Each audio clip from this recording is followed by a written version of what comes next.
दोस्तों आदाब, में हूं आपका अपना परवेज इकबाल।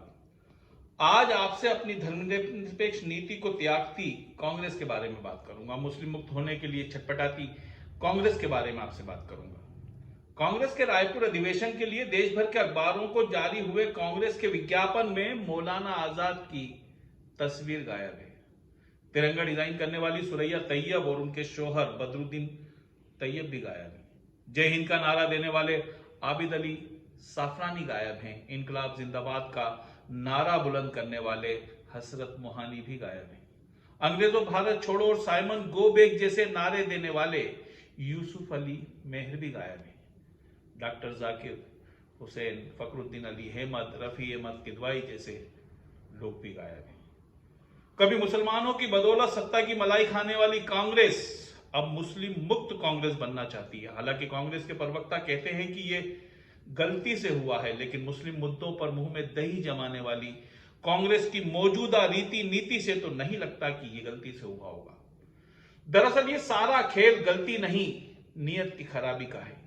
ये गलती उस वक्त और बड़ी हो जाती है जब विज्ञापन देने के एक दिन पहले कांग्रेस के वरिष्ठ नेता शशि थरूर ने अल्पसंख्यकों और खासतौर पर मुस्लिमों से जुड़े मामले में पार्टी की अनदेखी पर सवाल उठाए। रायपुर में चल रहे कांग्रेस के अधिवेशन में महज एक दिन पहले ही शशि थरूर ने धर्मनिरपेक्ष नीति के मामले में कांग्रेस को आईना दिखाया था। शशि थरूर ने कहा था कि बिल्किस बानो चर्च पर होने वाले हमलों और गोरक्षा के नाम पर हो रही हत्याओं के खिलाफ कांग्रेस को और अधिक मुखर होना चाहिए था। कि देखा जाए तो शशि थरूर ने इस मुल्क के करोड़ों धर्मनिरपेक्ष लोगों की भावनाओं को अपने शब्दों में मरणासन विचारधारा वाली कांग्रेस के थके मांदे लेकिन अपनी अकड़ के लिए मशहूर और मगरूर कांग्रेस के आला कमान तक पहुंचाने की एक नाकाम कोशिश की थी। क्योंकि यह बात किसी से छिपी नहीं है कि कांग्रेस इन दिनों अल्पसंख्यकों, खासतौर पर मुसलमानों के मुद्दों से कन्नी काट रही है। कहने को भले ही राहुल गांधी भारत जोड़ो यात्रा निकालते हो, लेकिन उनके नेता सॉफ्ट हिंदुत्व की नीति अपनाकर अल्पसंख्यकों और मुस्लिमों के मुद्दों पर मुंह में दही जमा कर बैठते हैं। मुस्लिम मुद्दों पर कांग्रेस प्रवक्ताओं को साफ सूझ जाता है और उनके नेता हिंदू राष्ट्र बनाने के बयान देने वाले लोगों के चरणों में दंडवत हो जाते हैं। एक वक्त था जब कांग्रेसी प्रधानमंत्री मनमोहन सिंह ने कहा था कि इस देश के संसाधनों पर सबसे पहला हक अल्पसंख्यकों का है, और आज देश के संसाधन तो छोड़िए, उसी कांग्रेस में मुसलमानों को पार्टी मीटिंग में कुर्सी तो बहुत दूर की बात, अब विज्ञापनों में भी जगह नहीं मिल रही है। कांग्रेस भाजपा के कट्टरपंथी वोटों में सेंध लगाने के लिए खुद को हिंदूवादी बताने पर आमादा है, और इसी के चलते वो मुस्लिम और उनसे जुड़े मुद्दों की लगातार अनदेखी कर रही है। कांग्रेस हिंदू राष्ट्र की वकालत करने वालों को तो साक्षात दंडवत कर रहे हैं, लेकिन कांग्रेस के राष्ट्रीय अध्यक्ष रहे भारत के पहले शिक्षा मंत्री, भारत रत्न मौलाना आजाद को याद करने में उन्हें शर्म महसूस होती है। सत्ता के लिए छटपटाते कांग्रेसियों को यह याद रखना चाहिए कि भाजपा सत्ता में रही हो या न रही हो, उसने अपने अस्तित्व में आने से लेकर आज तक अपनी विचारधारा से कोई समझौता नहीं किया है, और इसीलिए आज वो हिंदुत्व का ब्रांड एम्बेसडर बनकर 35% कट्टरपंथी वोटों की बदौलत सत्ता पर काबिज है।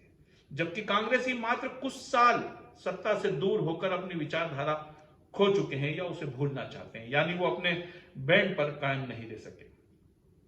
कांग्रेस को याद रखना चाहिए कि देश की आज भी 65% आबादी धर्मनिरपेक्ष है, जो कांग्रेस की धर्मनिरपेक्ष पॉलिसी से हटने की वजह से कांग्रेस से दूर होकर अलग अलग दलों में संभावना तलाश रही है, और यही कांग्रेस के पतन का कारण भी है। और फिर कांग्रेस को यह भी समझना चाहिए कि अगर बाजार में भाजपा के रूप में ब्रांडेड हिंदूवादी प्रोडक्ट मौजूद है, तो फिर उनका डुप्लीकेट छद्म या सॉफ्ट हिंदुत्व कोई क्यों लेगा। कांग्रेस को यह भी समझना चाहिए कि कांग्रेस की मूल आत्मा, उसकी ताकत धर्मनिरपेक्षता थी। खुद को हिंदुत्ववादी बताने के चक्कर में कांग्रेस को हिंदूवादी वोट तो मिलने से रहे, बल्कि कहीं ऐसा ना हो कि वो कांग्रेस के परंपरागत मुस्लिम और धर्मनिरपेक्ष हिंदुओं के वोटों से भी अपने हाथ धो बैठे। इसलिए अगर कांग्रेस को दोबारा जनाधार हासिल करना है तो उसे देश की जनता को फिर से अपनी धर्मनिरपेक्षता का यकीन दिलाना होगा, अपने मुस्लिम रहनुमाओं की बेइज्जती बंद करनी होगी, उनसे बेईमानी बंद करना होगी, उसे शशि थरूर की सलाह को मानना होगा, बिल्किस बानो पर बोलना होगा, चर्च पर हमले और गोरक्षा के नाम पर हो रही हत्याओं के खिलाफ न सिर्फ मुंह खोलना होगा बल्कि मैदान भी पकड़ना होगा। बहरहाल ऐसे मुद्दों पर खामोशी इख्तियार करने वाले कांग्रेस के मुस्लिम नेताओं की खामोशी पर इस शेर के साथ मैं आपसे विदा लूंगा कि ये इख्तिदार के भूखे, ये मसलहत के गुलाम, ये इख्तिदार के भूखे, ये मसलहत के गुलाम वहां भी चुप हैं जहां बोलना जरूरी है। बहरहाल अब मुझे यानी परवेज इकबाल को दीजिए इजाजत। अगली बार फिर मुलाकात होगी एक नए मुद्दे के साथ। जय हिंद।